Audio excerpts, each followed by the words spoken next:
Let's take a look at relationship breakdowns and the legal costs. Let's say we've got Mr. A and Mrs. A, and they get divorced, and Mr. A's got legal fees of $30,000 and Mrs. A's got legal fees of $30,000. And let's, for argument's sake, say that Mrs. A is going to be getting alimony and Mrs. A is going to be getting child support.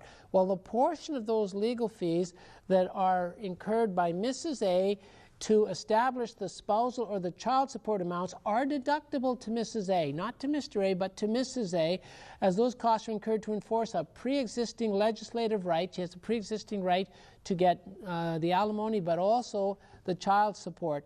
And even though the child support isn't included in income by her, she still can deduct the legal fees. The tax policy on that is, well, child support is income from property. There's a section that says it's non-taxable, but you still can deduct the legal fees. Now, CRA also say that the payer's legal costs incurred in negotiating or contesting an application for support amounts are not deductible. Those are personal or living expenses. Also, costs incurred for the purpose of terminating or reducing the amount of support payments are not deductible, since the success in that action does not produce income from a business or property.